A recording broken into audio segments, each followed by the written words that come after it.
Bonjour Ousmane Coulibaly. Bonjour madame. Voilà, Ousmane Coulibaly, en tant que membre de la société civile, comment analysez-vous en ce qui concerne le détournement des fonds Force Covid-19? On note des vagues d'arrestations et de convocations. Qu'est-ce que vous pensez vraiment de cette affaire des fonds Force Covid-19? Voilà, merci beaucoup. La question elle est claire et je pense que la réponse le sera également dans la mesure où donc, ces vagues d'arrestation, comme vous l'avez dit, donc font suite à un rapport qui a été publié et tout, et qui a été transmis aux autorités judiciaires. Donc la chose la plus normale et la conséquence la plus immédiate à la suite de cela, c'est d'interpeller aujourd'hui toutes les personnes qui, de près ou de loin, sont en tout cas pointées du doigt dans ces rapports. Donc ce qu'on peut dire en tout cas relativement à cette affaire, c'est que c'est le cours normal des choses. C'est la marche de l'appareil judiciaire qui est enclenchée. Maintenant, donc, nous, ce qui nous importe également, c'est que les choses soient faites de la manière la plus normale, mais qu'il n'y ait pas d'acharnement, qu'il n'y ait pas de précipitation pour abattre qui que ce soit. L'essentiel, c'est que tout soit fait dans le seul but, dans l'objectif de tirer au clair ce qui s'est passé. Donc, vous pensez que jusque-là, tout se passe dans les règles de l'art, que les droits sont respectés? En tout cas, les procédures suivies sont les procédures prévues par les lois et règlements.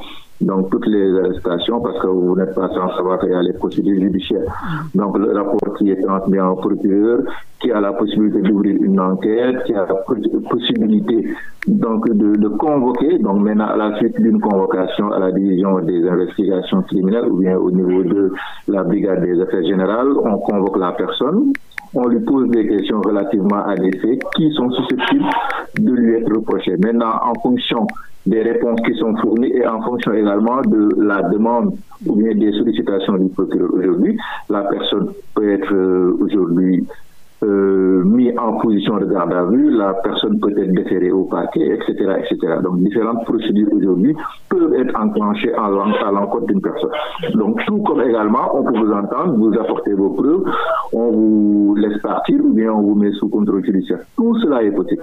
Mais on constate également que, bon, tout est suivi selon les lois et règlements et on va quand même faire ce qu'on appelle la veille juridique et essayer de voir en tout cas que tout va se faire en continuant en tout cas et en conformité des lois et règlements. Si toutefois on note que en tout cas les lois ne sont pas respectées ou bien en tout cas que les droits des uns et des autres ne sont pas respectés, nous de toute façon nous allons sortir et dénoncer tout cela. D'accord. Ousmane, est la mise en accusation introduite par le député Guy Marius Sagna pour vraiment poursuivre l'ex-président du Sénégal, Macky Sall, pour haute trahison. Que pensez-vous de cette démarche du député Guy Marius Sagna? Ce que je pense de la démarche du député, d'abord, il faut dire que c'est une prérogative qui est donnée à l'Assemblée nationale à travers la Cour de justice qui est seule habilitée, seule compétente pour juger un ancien président. Et dans le cas de l'infraction que tout le monde connaît aujourd'hui, ce qu'on appelle haute trahison. Maintenant, la haute trahison n'est pas systématiquement définie dans nos lois. Il s'agit maintenant aujourd'hui de brèches qui sont ouvertes où on peut tout mettre. Maintenant, comme j'ai dit tout à l'heure, c'est la marche normale parce que c'est le député qui a proposé cela. Ce sont les prérogatives aujourd'hui qui sont attribuées à un député. Il y a la haute cour de justice, etc. Cela peut être fait. Néanmoins, comme j'ai dit tout à l'heure, il faudra respecter toutes les procédures. Et maintenant, c'est une brèche dangereuse qui est là. J'ai une fois eu à le dire que la haute trahison peut être appréciée de manière très simple parfois. Donc, parce que c'est une brèche, c'est pas une définition qui est donnée, bien que les grands doctriniens aujourd'hui du droit constitutionnel ont bien donné des définitions, bien sûr. Maintenant, on peut y mettre tout ce qu'on veut. Et c'est là la dangerosité, c'est là qu'on peut noter parfois des abus ou bien même une insécurité juridique. En tout état de cause, il faudra respecter toutes les procédures, en tout cas, qui sont prévues à cet effet par l'Assemblée nationale, mais par la personne qui, aujourd'hui, a la prérogative de demander cette résolution de mise en accusation. Mais ce que je pense, c'est que c'est les lois qui l'ont prévu. L'essentiel, c'est qu'on puisse exercer ses prérogatives selon également les lois et règlements. D'accord.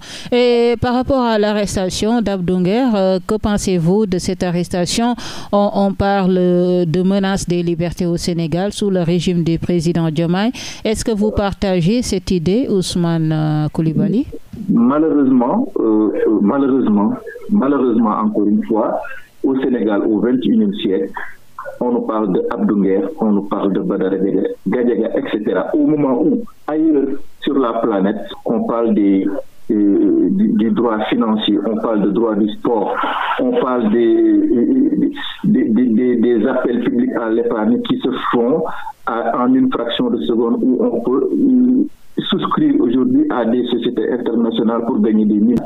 Au Sénégal, en 2025, on nous pose des questions sur une possible interpellation d'une personne qui n'a ni connaissance, excusez-moi de le dire, oui, ni discipline, etc. En fait, juste pour dire, aujourd'hui au Sénégal, on doit avoir des séries de discussions beaucoup plus importantes, beaucoup plus sérieuses que des personnes qui sont sur les réseaux sociaux, qui doivent insulter. Moi, je pense qu'il faille aujourd'hui, je ne sais pas, appliquer la réglementation ou bien modifier les réglementations afin que les gens puissent respecter également l'honneur et la dignité des gens.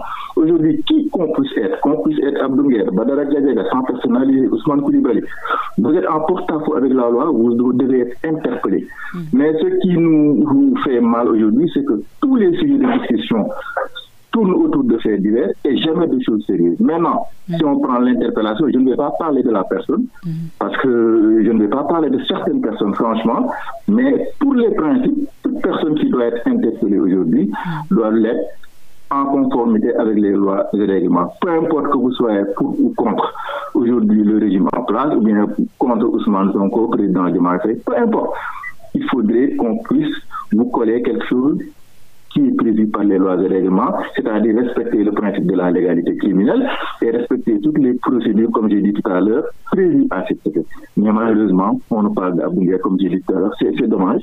C'est dommage parce que ce genre de personnes... Le débat est très bas. Le niveau du débat est vraiment très bas et parfois je suis énervé quand on pose des questions par rapport à vraiment des personnes comme ça qui ne sont pas des valeurs, qui ne sont pas en tout cas des références pour nos enfants, pour nos petits frères et pour tout le monde. Une autre question, c'est par rapport au durcissement des conditions d'obtention de visa, surtout au niveau des ambassades établies ici au Sénégal. En tout cas, c'est trop dur pour les Sénégalais d'obtenir, par exemple, un visa de l'espace Schengen.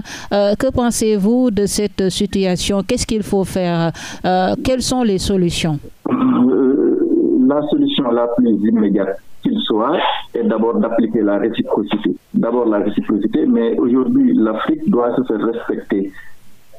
Pourquoi aujourd'hui? On le conçoit très mal que pour aller en France ou bien en Suisse, il vous faut demander un visa avec une panoplie de documentation que l'on vous demande. On vous demande jusqu'à vous demander votre certificat de décès. Bon, je le dis pour rire, bien sûr, juste pour dire la manière aujourd'hui dont l'Africain lambda est traité.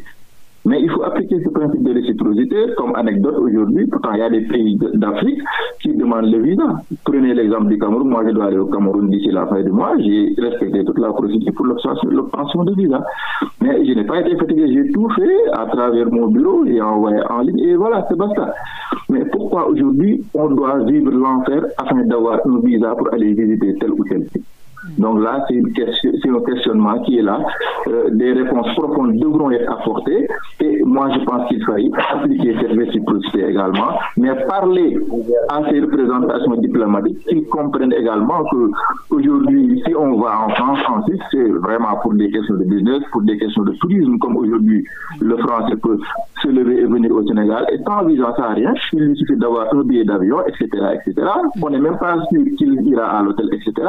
Mais si on n'est pas capable aujourd'hui d'appliquer cette réciprocité, il y a problème. Mais il faut y avoir un mais dans cela, parce qu'on ne peut pas se lever également, ipso facto, appliquer cette réciprocité, sachant qu'aujourd'hui, le rapport de force est un peu inégal. Parce qu'on a plus besoin de ces pays-là qu'ils n'ont besoin de nous. Bien sûr, ils ont besoin de nous à travers nos ressources naturelles. Ils ont besoin de nous à travers beaucoup de ressources, mais également, ils ont besoin de nous à travers nos ressources humaines. Donc, il va falloir maintenant déjà équilibrer la balance autour de ces besoins réciproque et après maintenant appliquer ce principe de réciprocité. Dernière question, Ousmane, est-ce que le Sénégal peut s'en sortir sans l'aide ou sans vraiment l'accord du Fonds monétaire international sur le plan économique? C'est pour parler de l'économie sénégalaise sans le Fonds monétaire international. Récemment, vous avez suivi la levée de fonds de 450 milliards de francs CFA ici au Sénégal. Qu'est-ce que vous pensez de ça? Est-ce que le Sénégal peut s'en sortir sans le Fonds monétaire international? Pour d'abord répondre à la question sous-jacente qui concerne la levée de fonds, l'appel public à l'épargne. Aujourd'hui, en termes financiers purs, même moi, si je devais qualifier cette action, je ne la nommerai pas appel public à l'épargne parce que de manière basique, l'appel public à l'épargne est fait à travers des sociétés commerciales et des sociétés qui peuvent aujourd'hui accéder en bourse. Donc, sur le plan étatique, vous n'êtes pas sans savoir également que les États, dans les États, on ne peut pas avoir d'action, mais les États émettent des obligations qui me permettent, moi, aujourd'hui, si je dois donner quelque chose à l'État, ces obligations vont me permettre également de lever un fonds ailleurs. Donc, on aurait pu trouver financièrement un terme beaucoup plus adapté, mais ce n'est pas grave. L'essentiel, ce sont les conséquences de cet appel public à l'épargne, c'est-à-dire d'avoir des fonds, mais des fonds qui proviennent spécifiquement du Sénégal.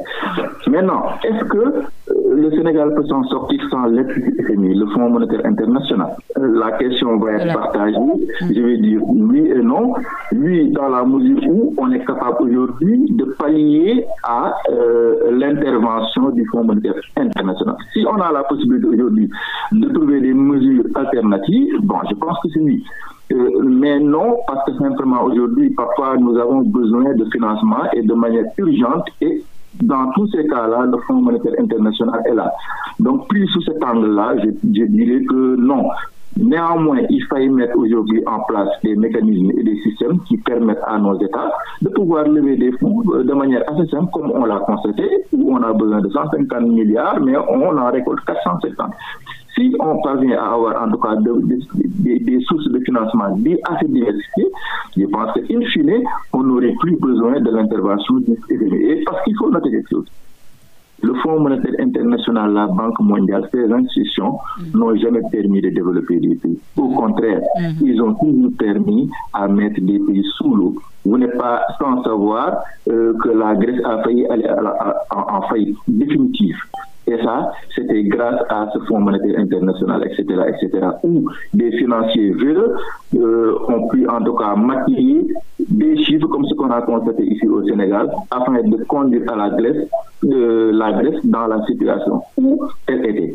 Donc, juste pour dire que donc, la réponse peut être partagée. Néanmoins, nous avons toujours la possibilité de trouver des moyens, des mesures alternatives, afin en tout cas de mettre des fonds dans les caisses de l'État. Et à chaque fois que c'est possible, je pense qu'il faut mieux opter pour ces solutions-là. Voilà. Merci beaucoup Ousmane Coulibaly. Je rappelle que vous êtes membre de la société civile. Je vous remercie d'avoir répondu à nos questions, Ousmane. Merci à vous.